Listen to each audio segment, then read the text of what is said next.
Hey guys, I'm glad to see you guys back. Sorry I've been a little missing from my Facebook and my Instagram. I do have an Instagram and a Facebook page where you guys can go ahead and follow. The YouTube channel also where you can go ahead and view these videos. I was out of the country for a couple of things which later on I'll share with you, but I am back.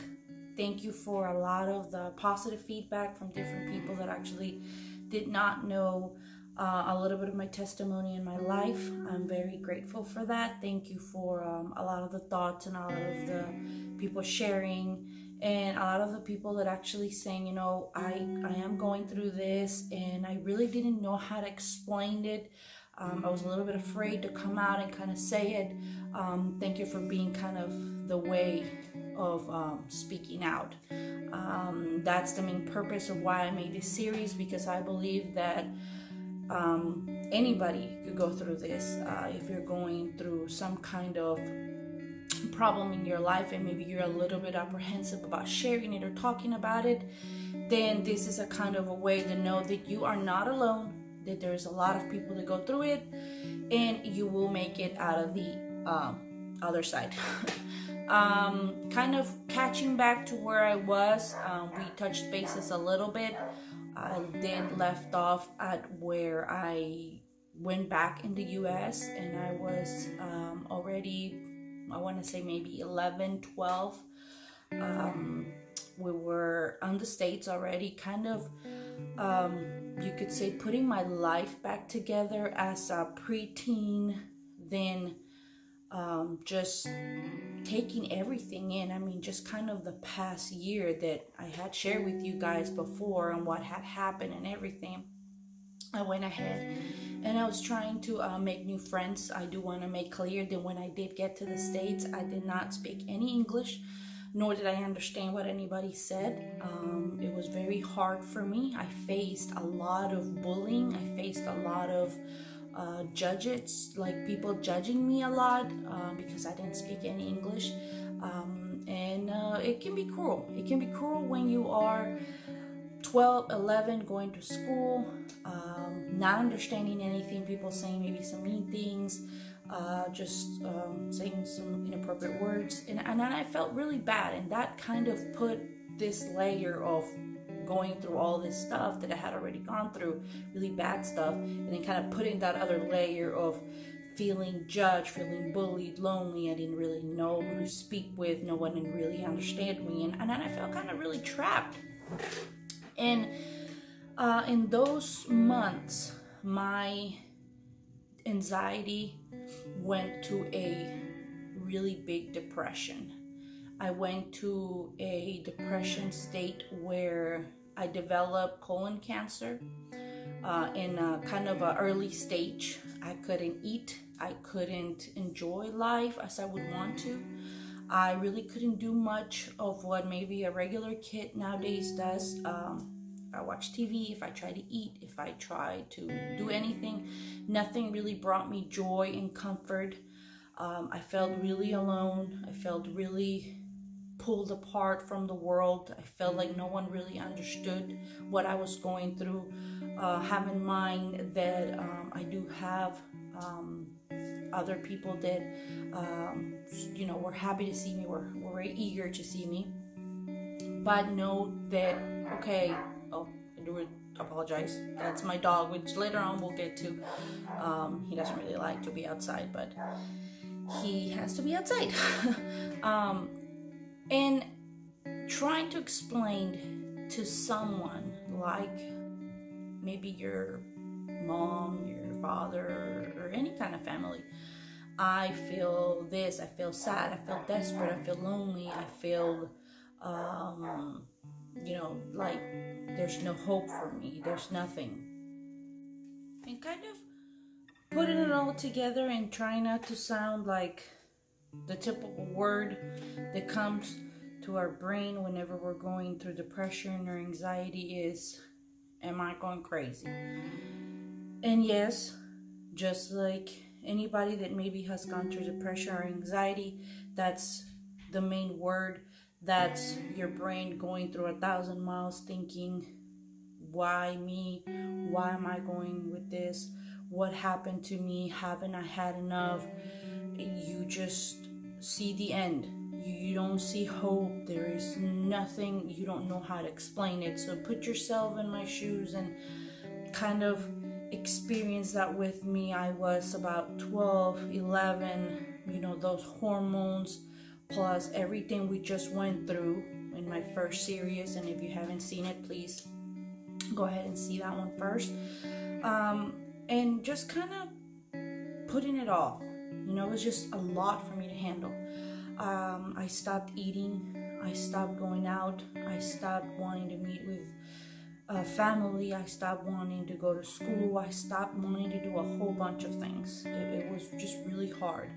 I got taken to psychiatrist. I got taken to therapy. I went to different hospitals. That's when I found out that I had severe ulcers. They were really all over my stomach. It was really, really bad. And if it wasn't for God's grace, I really wouldn't be here. A lot of them were really in the point where it's just, if something happened, that was it. And it's just everything. I spent 11 through probably 14, 13 in bed, not really doing much. Prescriptions, yes. Since I started therapy and kind of spoke to someone about it, I did cry a lot. I did went through a lot of that guilt, that, why am I not the right child? What happened to me? Just questioning yourself a lot of time. I questioned myself a lot, and I rethought about a lot of things, which made it worse. I dropped, I want to say I was 12 and I was weighing maybe, and I'm really saying maybe, to like maybe 90 pounds or less. And I could fit into an extra small size. Now I'm not extra small, as you can see. I'm not at all.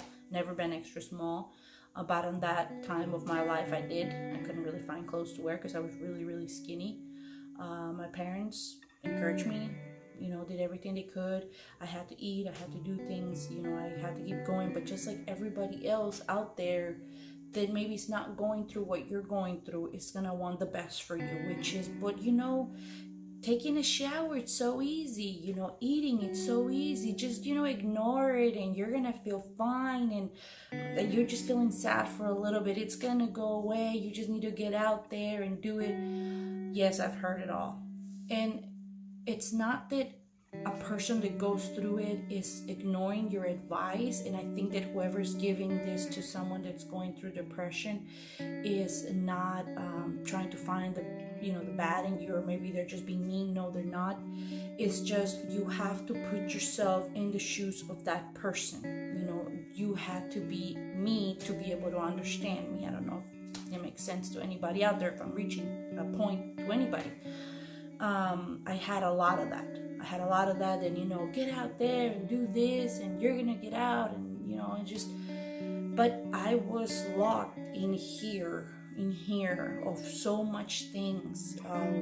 Just a lot of things has happened. It's just I couldn't really comprehend and how to deal with it. It's hard. It's not easy.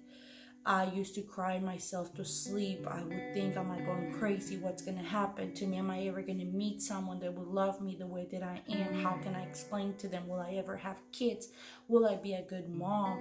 It's just a whole bunch of things started going through your head. You're a teenager going through all of this, and then you go to hospital and hospital and hospital. And literally, it was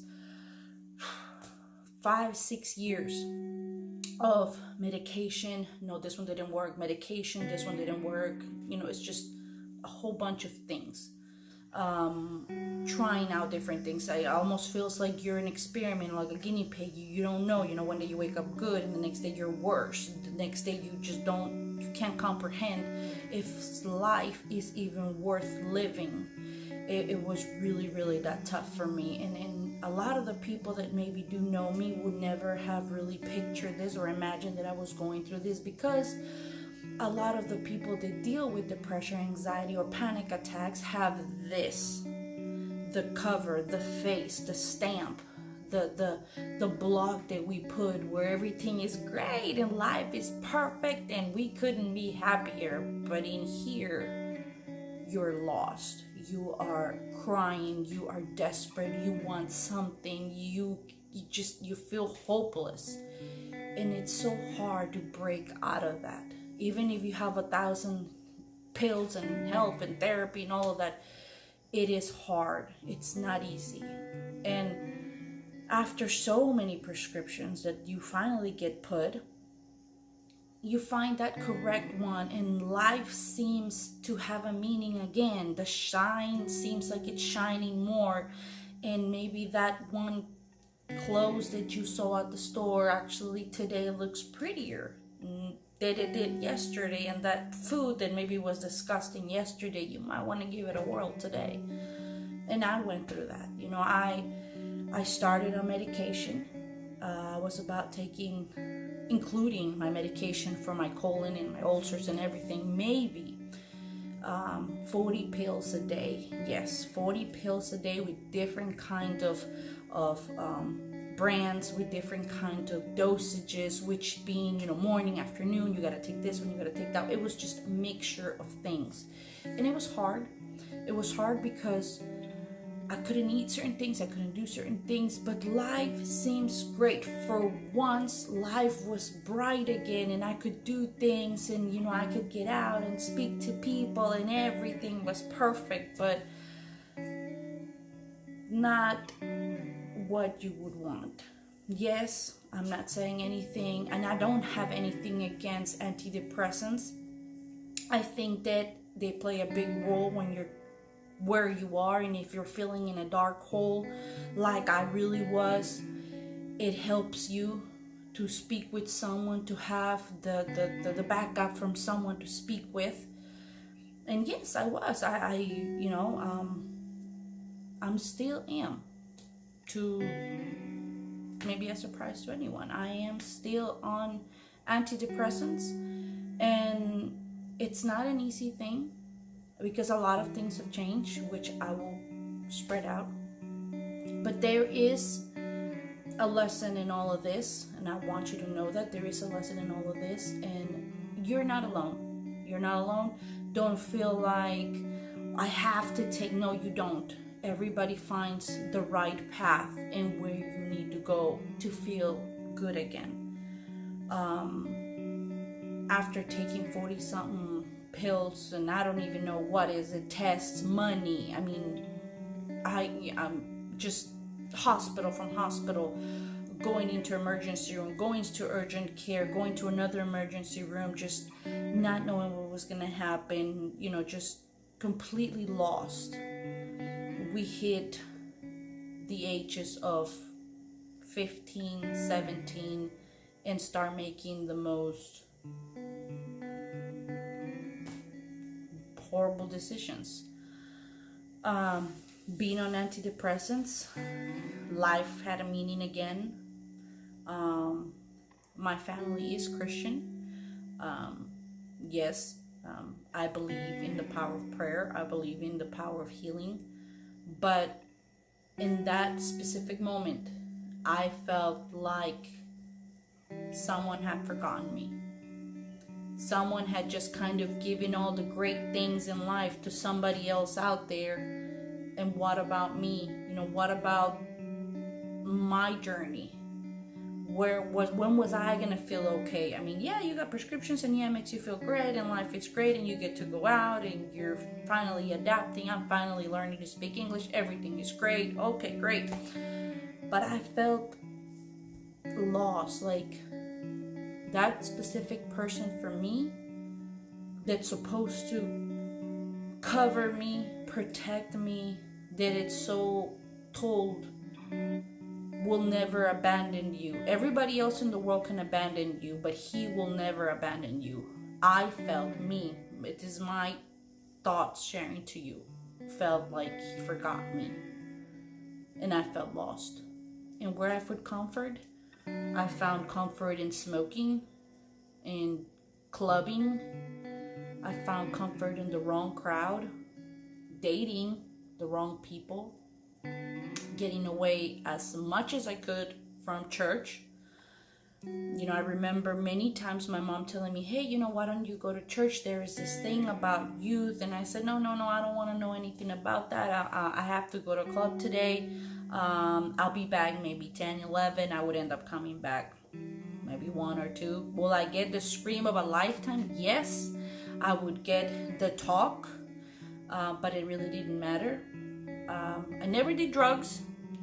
I never did drink. The only time that I drink, and maybe somebody that's listening to this video that knows, because that person was with me, there was a confusion in a drink, and I was supposed to get a virgin piña, and I didn't, and they gave me something else. It was the only time that by mistake that touched my tongue or whatever, and I felt awful. I had like severe panic attacks, and it was awful. But that's the only thing. I never touched any drug in my life whatsoever. Illegal. The ages of 15, 17, and start making the most horrible decisions. Being on antidepressants, life had a meaning again. My family is Christian. Yes, I believe in the power of prayer. I believe in the power of healing. But in that specific moment, I felt like someone had forgotten me.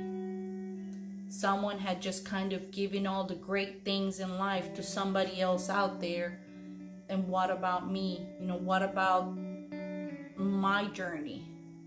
When was I gonna feel okay? I mean, yeah, you got prescriptions, and yeah, it makes you feel great, and life is great, and you get to go out, and you're finally adapting. I'm finally learning to speak English. Everything is great. Okay, great.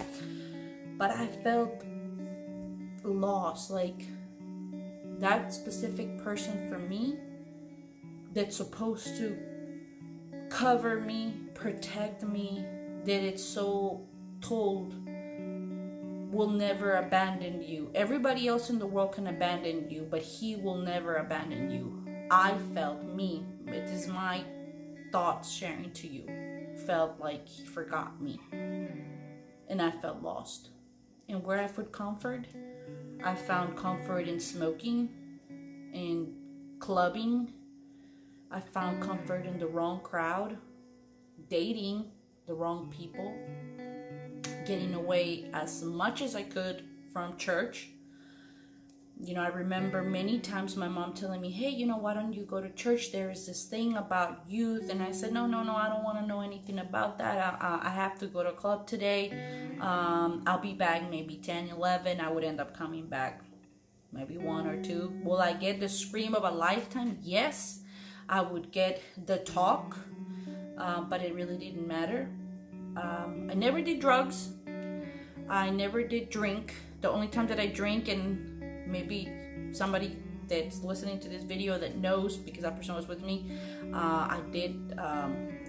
there was a confusion in a drink, and I was supposed to get a virgin piña, and I didn't, and they gave me something else. It was the only time that by mistake that touched my tongue or whatever, and I felt awful. I had like severe panic attacks, and it was awful.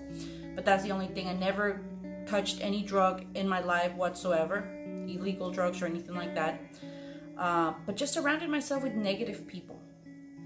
After all of that, you notice that even though they say that are your friends and they were cool and you're in the cool crowd, when you have a panic attack or an anxiety attack and you are in the middle of a club surrounded by people, it hits you and life feels like it's just the end. You don't know what to do. I remember very clearly I was at a club when I had my first panic attack, and I was with a friend. We went out that day. Of course, it was a Sunday, and everything was fine until suddenly I felt this horrible desperation, anxiety, severely, pain in the chest, head spinning, my eyes couldn't focus, my mind was racing, I was shaking, I didn't know what to do. All I wanted to do was go home, get out. And I explained this to my friend, and she said, no, we're partying, what happened, blah, blah, blah. I ended up coming up with a lie. She drove me home. I came home. I started crying. I was shaking. And that, my friends, was the first time I had a panic attack so bad that I was so afraid I didn't know what to do. From that point on, I stopped everything that I did. I'm still taking the 40 pills or so. Stopped doing what I did. I got away from clubbing. I got away from the bad crowd. I got away from a lot of things. I kept one special friend, and you know who you are, and thank you very much, because a lot of the things that I went through, you encouraged me a lot, and if it wasn't for you, I don't think I would have made it in those tough days. So thank you very much. You are a blessing to me. And I opened my heart to the one person that I thought forgot me, which was God. And I'm not trying to be spiritual. I'm not trying to convert you. I'm not trying to tell you, you know, all your things are going to get away once you give your life to Jesus. And no, I'm not telling you that. But I am telling you my point of view, my story, and what happened to me. I went to church and I started listening to what was happening. I started admitting a lot of the things that I was wrong and how I needed help. I needed help desperately. I felt lonely. I felt in a hole again. Image is a big deal nowadays for the youth, and I was not in the image. I was not in the crowd. And when you're not in the crowd, people bully you, which took a toll on me. At fast forward a couple of years, we're already in our 20s. Life is thriving again. Gave my life to Jesus when I was 15. Best decision I ever made. Then my life went completely 100 degrees turn around. Everything was perfect.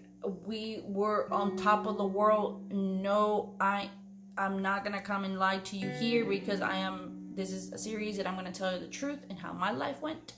No, it did not. There was more challenges. There was harder days, but I had someone that I could hang on to. And when I felt lonely, and when I wanted to cry, and when I wanted to say, why me, and why did this happen to me, I could find comfort in him. There was nobody else, just him. I remember that at 15 years old, I got baptized. We're turning 20, 22, 23. I started working at a hospital. And I was living with my parents. And thoughts started coming to me saying, will that day come when that 40 pills that I take go down to a none? Is there life after that? Because you start questioning yourself. Is there life after that? Is there life after taking antidepressants, of getting that, whoa, I feel great, I'm not depressed, I'm not sad, let's go shopping, let's go do this, everything is perfect, and you want to do everything? Is there life? You start questioning that. I don't know if this has happened to you or if you're going through this, but I started questioning, is there life after antidepressants? Where in this am I? You know, am I still here after taking all this? God did heal me from my colon problem and all the medications that I did. I still battling with panic attacks, anxiety, depression. 22, I'm working, learning, meeting people, and I stumbled upon one of the biggest decisions that I took, and one of the decisions that has kept me going for this past 12 years. And with this, we'll end the blog. On the next episode, I will tell you more about it, about this decision. Please feel free to send me messages, Hope to Live, Instagram, Facebook, and reach out to me. Share your story with me, please. I have nothing but understanding for what you might be going through, how hard it could be. My heart goes out to people that are still dealing with this, just like me, just like somebody else that reached out to me not too long ago. Do not be afraid to speak out. And yes, sometimes when you speak out about it, it feels like that kind of triggers something in you, and you feel like, I don't know, am I getting something? Am I feeling anxious? Am I feeling... Yes, you're gonna have to go through this. But know that at the end of all this, there is hope. I'm still battling with a lot of things, which I will tell you more in the series. But no, you are not alone. There is so much help out there nowadays than when I was more younger. There's just books, there is audio, there is people, there's groups, so much. Don't make a wrong decision because you want to keep quiet. If anything has helped you in these blogs, if you identify yourself with anything, please go ahead, send me a message on Facebook, on Instagram. You can private message me. You can send me any of your thoughts, and it would just mean the world to me if I could help you in any sort of way. On the next video, I'll talk to you about this big decision that I made. It was a life decision that I've been with and carrying with for 12 years. And it was a decision that I took that will forever change my life. I will see you next time. Know I'm here. God bless you. See you next time. Bye.